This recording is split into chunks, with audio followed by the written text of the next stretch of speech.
Hello everybody, welcome to the Whiskey Dictionary. I want to talk to you about a rye that I did a single barrel pick from Stellum on. Now this ended up being a 58.12%, because that 1-2 is very important, 58.12% ABV rye. Now, when you think rye, usually it falls into one of two camps. You either have something like Pikesville, where you taste it and you're like, that's kind of spicy, and then you have other things, think like maybe Bullet, New Riff kind of does this a little bit, but just think of things that are like herbaceous or vegetal or maybe just a little young. But in general, those are the two camps that you tend to get with your ryes. This isn't neither.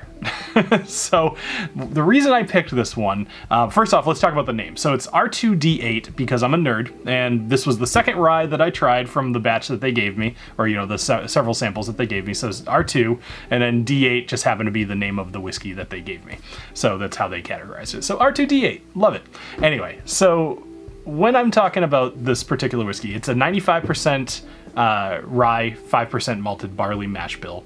As I mentioned, 58.12%, and it's aged over 4 years. But as I was starting to say, it doesn't fall into either one of those two camps. What this does is despite the 95.5 mash bill, it drinks almost like a high rye bourbon, because the flavors that it's bringing with it are more things like peaches and apricots, as well as cinnamon, rather than, you know, grass or lawn. So let's go ahead. I guess let's go ahead and give it a nose. I can tell you, a lot of people have actually bought this one already and told me kind of the same thing. It was not at all what they were expecting, but they really enjoyed it as a rye to have on their shelf because it was unique. So when smelling this, it's going to smell a lot like a rye, like a typical rye that you would get. It's baking spices. It's got a little bit of that, kind of like that still, like, what would you call it? I guess I'd just call it Rye Spice. But also, it's going to have peaches and apricot on the nose, which you'll pick out almost immediately. They're not juicy, if that is a good descriptor of a nose, but it's there, and you can definitely tell. All right, let's go ahead and have a taste. Cheers.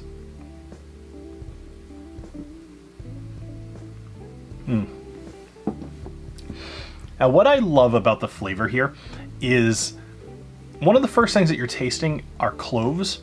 And when I have found that combining oak with cloves, as well as a higher ABV to bring kind of like an oiliness or a more viscous flavor, when you mix all three of those together, I find that it tastes much smoother than it would if any of those pieces were missing. And that's a weird thing. It's only something I can draw a conclusion on based off of experience, but smooth is definitely a word I would use to describe this whiskey. It tastes not like alcohol, it tastes like rye, not super vegetal, not very herbaceous.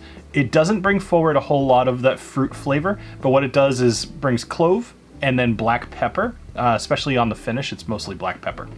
You can find this over on WhiskeyDickPicks.com, of course, because the name is fantastic. Just make sure you spell it right. And I hope that you really enjoy this. If you don't choose to buy it, then check out the other single barrel I did on the Starward. I think that you'll really enjoy that too. All right, I hope you have a great rest of your night. Cheers.